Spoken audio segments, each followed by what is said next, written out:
സദാ സത്സ്വരൂപം ചിദാനന്ദകന്ദം ജഗത്സംഭവസ്ഥാനസംഹാരഹേതും സ്വഭക്തേച്ഛയാമാനുഷം ദർശയന്തം നമാമീശ്വരം സദ്ഗുരും സായിനാഥം. അധ്യായം 36. 2 ഗോവ സ്വദേശികൾ. ഒരിക്കൽ ഗോവയിൽ നിന്ന് 2 മാന്യന്മാർ ബാബയെ ദർശിക്കാൻ വന്നു. ബാബയുടെ മുന്നിൽ പ്രണാമം ചെയ്തു. രണ്ടുപേരും ഒന്നിച്ചാണ് വന്നതെങ്കിലും ബാബ ഒരാളോട് മാത്രം 15 ഗാ ദക്ഷിണ ചോദിച്ചു വാങ്ങി. മറ്റേയാൾ ചോദിക്കാതെ തന്നെ 35 ഗാ ദക്ഷിണ കൊടുക്കാൻ നോക്കി. ബാബ എല്ലാവരെയും അതിശയിപ്പിക്കത്തക്കവണ്ണം ആ സംഖ്യ നിരസിച്ചു. ശ്യാമ ഇത് കണ്ട്, എന്താണിത്, 2 പേരും ഒരുമിച്ച് വന്നു, ഒരാളുടെ ദക്ഷിണ സ്വീകരിച്ചു, മറ്റേയാൾ ചോദിക്കാതെ തന്നത് നിരസിക്കുന്നു, എന്തിനാണ് ഈ പക്ഷഭേദം എന്ന് ചോദിച്ചു. ബാബ അതിന്, ശ്യാമ, നിനക്കൊന്നും അറിയില്ല, ഞാൻ ആരിൽ നിന്നും ഒന്നും സ്വീകരിക്കുന്നില്ല. മസ്ജിദമായി കടം മടക്കി ചോദിക്കുന്നു, ദാതാവ് അത് കൊടുത്ത് സ്വതന്ത്രനാവുന്നു. എനിക്ക് വല്ല വീടോ സ്വത്തോ കുടുംബമോ സംരക്ഷിക്കാനുണ്ടോ? എനിക്കൊന്നും ആവശ്യമില്ല, ഞാൻ സദാ സ്വതന്ത്രനാണ്. കടം, ശത്രുത, കൊല ഇവയ്ക്ക് പരിഹാരം ചെയ്തേ കഴിയൂ, അതിൽ നിന്ന് രക്ഷപ്പെടാനാവില്ല എന്ന് പറഞ്ഞു. തൻ്റെ പ്രത്യേക മട്ടിൽ ഇപ്രകാരം തുടർന്നു. ആദ്യം അയാൾ ദരിദ്രനായിരുന്നപ്പോൾ അയാളുടെ ദൈവത്തോട് ഒരു ജോലി കിട്ടിയാൽ ആദ്യത്തെ ശമ്പളം വഴിപാടായി കൊടുക്കാമെന്ന് പ്രാർത്ഥിച്ചു. 15 ഗാ ശമ്പളത്തിൽ അയാൾക്കൊരു ജോലി കിട്ടി. പിന്നീട് കയറ്റം കിട്ടിക്കൊണ്ടിരുന്നു. 15-ൽ നിന്ന് 30, 60, 100, 200 ഇങ്ങനെ വർദ്ധിച്ച് മാസത്തിൽ 700 ഗാ ശമ്പളത്തിലെത്തി. ഈ സമൃദ്ധിയിൽ അയാളുടെ പ്രാർത്ഥന അയാൾ മറന്നുപോയി. കർമ്മശക്തി കൊണ്ട് അയാളെ ഇവിടെ വീണ്ടും എത്തിച്ചപ്പോൾ ആ 15 ഉറുപ്പിക ഞാൻ ദക്ഷിണയായി ചോദിച്ചു വാങ്ങി. മറ്റൊരു കഥ. കടപ്പുറത്തുകൂടി നടന്നുകൊണ്ടിരിക്കുമ്പോൾ ഞാനൊരു വലിയ കൊട്ടാരത്തിന് മുന്നിലെത്തി. അതിൻ്റെ കോലായിലിരുന്നു. വീട്ടുടമ എന്നെ നന്നായി സ്വീകരിച്ചു. സുഖമായി ഭക്ഷണം തന്നു. അയാൾ എനിക്ക് ഉറങ്ങാൻ വൃത്തിയുള്ളൊരു സ്ഥലം കാണിച്ചു തന്നു. ഞാൻ അവിടെ കിടന്നുറങ്ങി. ഞാൻ നല്ല ഉറക്കമായപ്പോൾ അയാൾ ഒരു കല്ലടർത്തി മുറിയിൽ കടന്ന് എൻ്റെ പോക്കറ്റ് കത്തിരിച്ച് എൻ്റെ വശമുള്ള മുഴുവൻ പണവും മോഷ്ടിച്ചു. ഞാൻ ഉണർന്നപ്പോൾ 30,000 ഉറുപ്പിക കളവ് ചെയ്യപ്പെട്ടതായി കണ്ടു. ഞാൻ വളരെ കുഴങ്ങി. കരഞ്ഞുകൊണ്ടും വിലപിച്ചുകൊണ്ടും ഇരിപ്പായി. സംഖ്യ നോട്ടുകളായിട്ടായിരുന്നു. ആ ബ്രാഹ്മണൻ മോഷ്ടിച്ചതായിരിക്കുമെന്ന് ഞാൻ വിശ്വസിച്ചു. ഞാൻ ഭക്ഷണപാനീയങ്ങളിൽ ശ്രദ്ധയില്ലാതെ 14 ദിവസങ്ങളോളം വിലപിച്ചുകൊണ്ട് ആ കോലായിലിരുന്നു. 14 ദിവസം കഴിഞ്ഞപ്പോൾ അതിലെ പോയൊരു ഫക്കീർ എന്നെ കണ്ട് ദുഃഖകാരണം അന്വേഷിച്ചു. ഞാൻ എല്ലാം പറഞ്ഞു. ഞാൻ പറയും പോലെ ചെയ്താൽ നിനക്ക് പണം തിരിച്ചു കിട്ടും. ഒരു ഫക്കീറിൻ്റെ അടുക്കൽ ചെല്ല്, ഞാൻ സ്ഥലം പറഞ്ഞു തരാം. ഫക്കീറിനെ ശരണം പ്രാപിച്ചാൽ ഫക്കീർ പണം തിരികെ വാങ്ങിച്ചു തരും. അതുവരെ നിനക്ക് ഏറ്റവും ഇഷ്ടപ്പെട്ട ഭക്ഷണം ഉപേക്ഷിക്കുക എന്ന് ഫക്കീർ എന്നോട് പറഞ്ഞു. ഞാൻ ഫക്കീർ പറഞ്ഞ പോലെ ചെയ്തപ്പോൾ എൻ്റെ പണം തിരിച്ചു കിട്ടി. അപ്പോൾ ഞാൻ സത്രം വിട്ട് കടപ്പുറത്തേക്ക് പോയി. അവിടെ ഒരു കപ്പലുണ്ടായിരുന്നെങ്കിലും ആൾ നിറഞ്ഞ് സ്ഥലമില്ലാത്തതിനാൽ എനിക്ക് കയറാൻ കഴിഞ്ഞില്ല.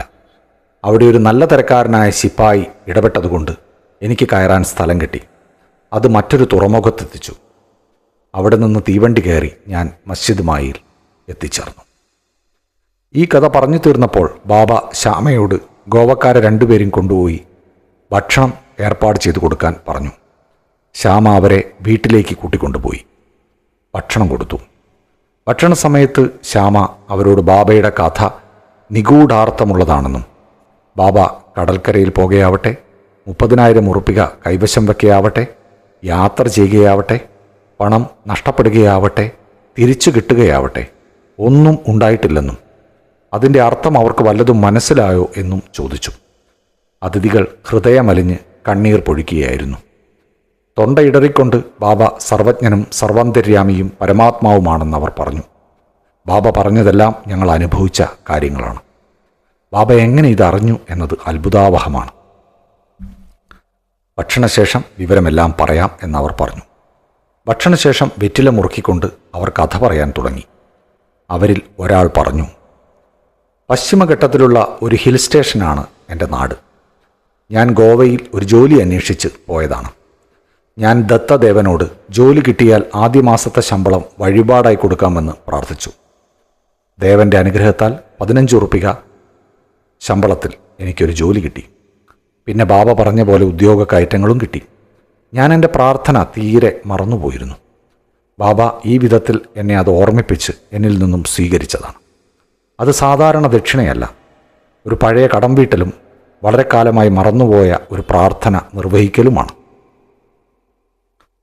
ഗുണപാഠം. ബാബ യഥാർത്ഥത്തിൽ പണത്തിനു വേണ്ടി യാചിക്കുകയോ ഭക്തന്മാരെ യാചിക്കാൻ അനുവദിക്കുകയോ ചെയ്തിരുന്നില്ല. പണം ആധ്യാത്മിക പുരോഗമനത്തിന് ഒരു വിലങ്ങ് തടിയാണെന്നാണ് ബാബ കണക്കാക്കിയിരുന്നത്. അതുകൊണ്ട് അദ്ദേഹം പണത്തിൻ്റെ പിടിയിൽപ്പെടാൻ ഭക്തന്മാരെ അനുവദിച്ചിരുന്നില്ല. മഹൽസാബതി ഇതിനൊരു ഉദാഹരണമാണ്. അയാൾ വളരെ ദരിദ്രനും ജീവിതം നയിക്കാൻ നന്നായി വിഷമിച്ചിരുന്ന ആളുമായിരുന്നു. ബാബ അയാളെ പണമുണ്ടാക്കാൻ അനുവദിച്ചില്ലെന്ന് മാത്രമല്ല, ദക്ഷിണയിൽ നിന്ന് അയാൾക്ക് ഒന്നും കൊടുക്കലുമില്ല. ഒരിക്കൽ ദയാലുവും ജ്ഞാനതൽപരനുമായ ഹൻസ്രാജ് എന്നു പേരായ ഒരു വ്യാപാരി മഹൽസാബതിക്ക് ബാബയുടെ സാന്നിധ്യത്തിൽ വലിയൊരു തുക കൊടുത്തപ്പോൾ ബാബ അയാളെ അത് സ്വീകരിക്കാൻ അനുവദിച്ചില്ല. പിന്നീട് രണ്ടാമൻ കഥ പറയാൻ തുടങ്ങി. എൻ്റെ പാചകവേലക്കാരനായ ബ്രാഹ്മണൻ എൻ്റെ കൂടെ 35 കൊല്ലമായി നിന്നുവരുന്നതാണ്. നിർഭാഗ്യവശാൽ അയാൾ ചീത്ത വഴിയിൽ കുടുങ്ങി. മനസ്ഥിതി മാറി. എൻ്റെ സമ്പാദ്യം മുഴുവൻ മോഷ്ടിച്ചു. ഒരു കല്ല് പൊളിച്ച് തുരന്നകത്ത് കടന്ന് ഞങ്ങൾ ഉറങ്ങുന്ന സമയം അലമാറയിൽ നിന്ന് നോട്ടുകളായി വെച്ച എൻ്റെ സമ്പാദ്യമായ 30,000 ഉറുപ്പികയും അയാൾ കട്ടുകൊണ്ടുപോയി. ബാബ എങ്ങനെ സംഖ്യ കൃത്യമായി പറഞ്ഞതെന്നറിയുന്നില്ല. ഞാൻ രാവുപകൽ കരഞ്ഞുകൊണ്ടിരുന്നു. അന്വേഷണം കൊണ്ടൊന്നും ഒരു ഫലവും ഉണ്ടായില്ല.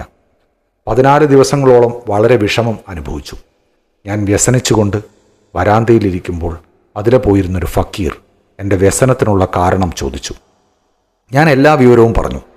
ഫക്കീർ എന്നോട് സായി എന്ന ഒരു ഔലിയ കോപ്പർഗാവോൺ താലൂക്കിലെ ഷിർദിയിലുണ്ടെന്നും സായിയെ മനസ്സാ പ്രണമിച്ച് ഒരിഷ്ടപ്പെട്ട ഭക്ഷണം ഉപേക്ഷിച്ച് അവിടുത്തെ ദർശനം ചെയ്യുന്നതുവരെ ഞാൻ ഭക്ഷണം കഴിക്കില്ലെന്ന് പ്രാർത്ഥിച്ചാൽ മതി എന്നും പറഞ്ഞു. അന്നേരം തന്നെ ഞാൻ അരിഭക്ഷണം ഉപേക്ഷിച്ച്,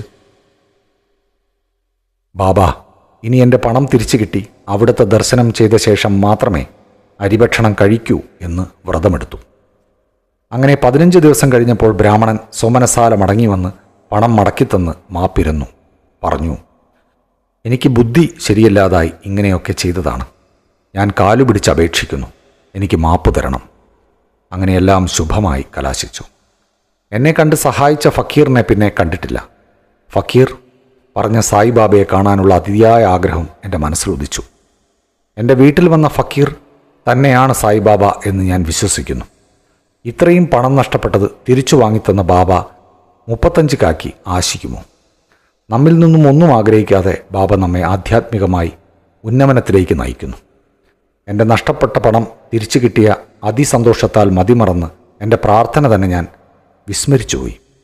അങ്ങനെ ഒരിക്കൽ ഞാൻ കൊളാബയിൽ പോയപ്പോൾ സായിബാബയെ സ്വപ്നം കണ്ടു. ഉടനെ ഞാൻ ഷിർദിയിലേക്ക് പോകാനുള്ള പ്രാർത്ഥന ഓർമ്മിച്ചു.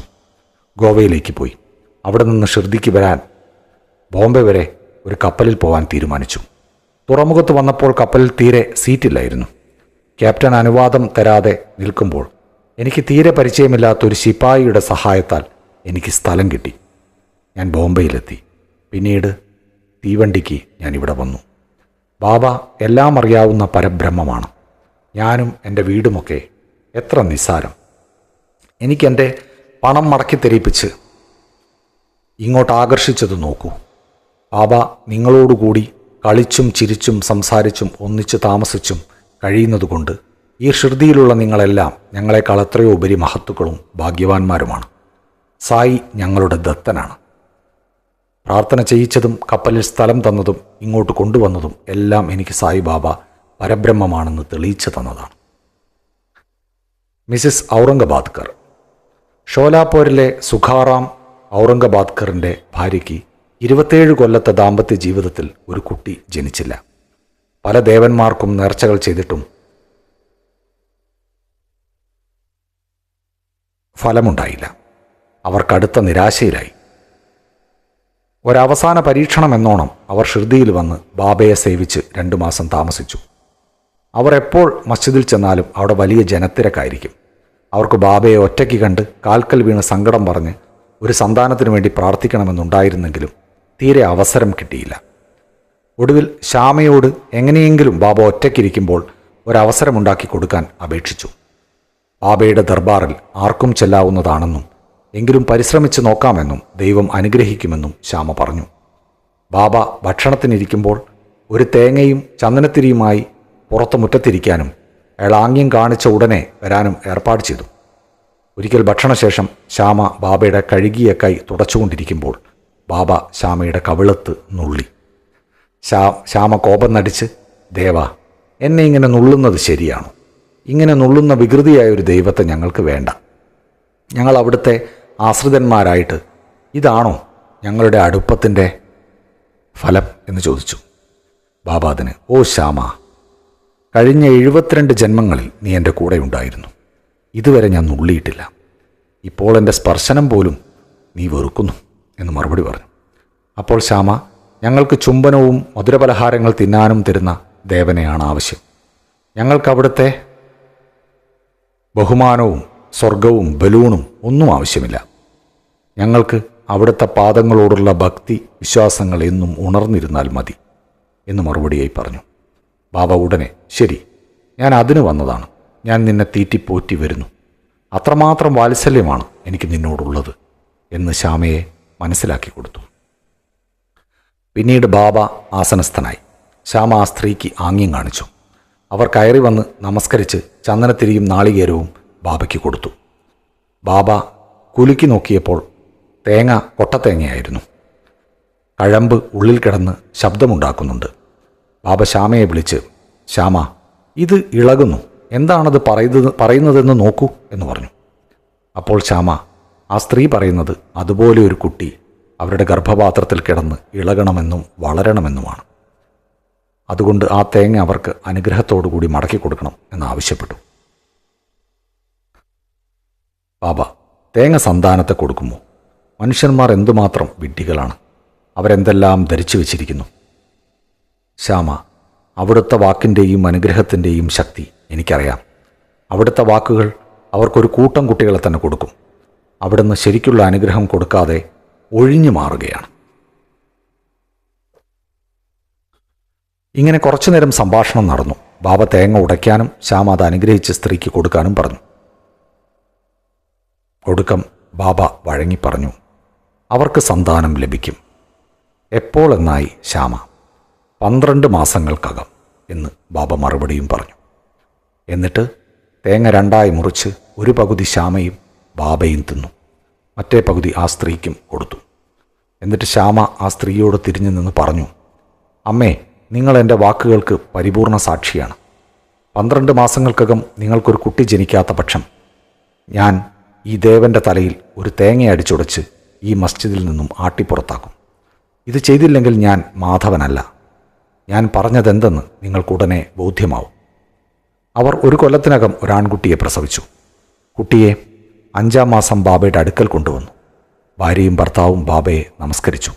ഔറംഗബാദ്കർ നന്ദിപൂർവ്വം ബാബയ്ക്ക് 500 കാ കൊടുത്തു. അത് ബാബയുടെ കുതിര ശ്യാമകർണന് ഒരു ഷെഡുണ്ടാക്കാൻ വിനിയോഗിച്ചു. ശ്രീ സായിയെ നമിക്കുവിൻ. ലോകശാന്തി ഭവിക്കട്ടെ.